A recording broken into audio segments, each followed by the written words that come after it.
नमस्कार, मैं हूं फरहान।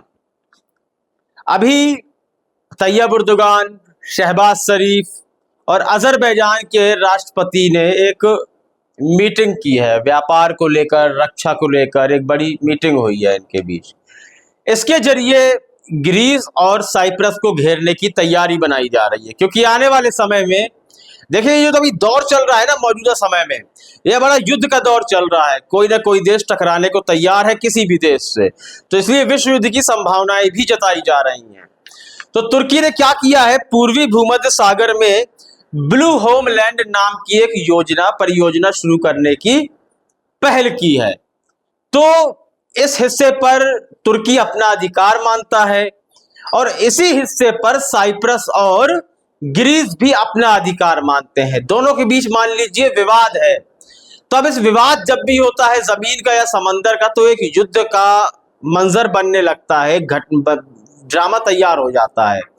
लेकिन यहां तुर्की ने सबसे जो बड़ा हथियार है, बड़ा दांव खेला है, वह यह है कि उसने इस परियोजना को लेकर यूनेस्को से स्वीकृति मांगी है। अब यूनेस्को क्या है?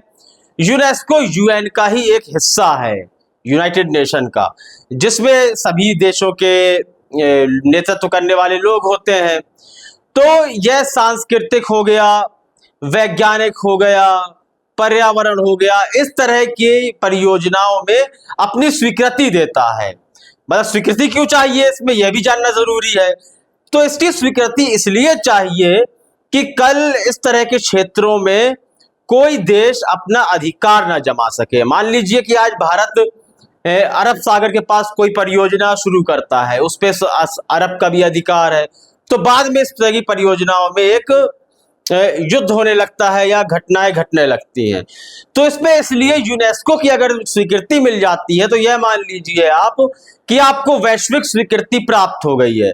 अब उस परियोजना में यदि कोई देश अपना दखल देता है तो वह विश्व के खिलाफ होता है, बैक फुट पर उसे रखा जाता है। तो यहां तुर्की ने डबल चाल चली है कि एक तो उसने वैश्विक स्वीकृति यूनेस्को से मांगी है, और दूसरी बात उसने शहबाज शरीफ और अजरबैजान के राष्ट्रपति के साथ मुलाकात करी है कि इस संबंध में युद्ध भी हो सकता है। तो उसने अपनी अलायंस को भी मजबूत करने की कोशिश की है। और ग्रीस और साइप्रस से भारत के अच्छे संबंध में, यह भी बता दूं आपको, हमारे साथ उनका कोई विरोधाभास नहीं है।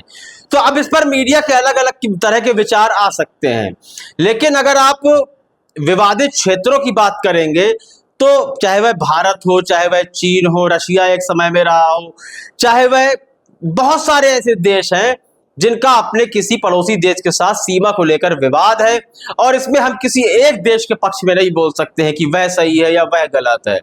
यहां पर अपना पक्ष सारी दुनिया लेती है, कोई साइप्रस के साथ है, कोई तुर्की के साथ है।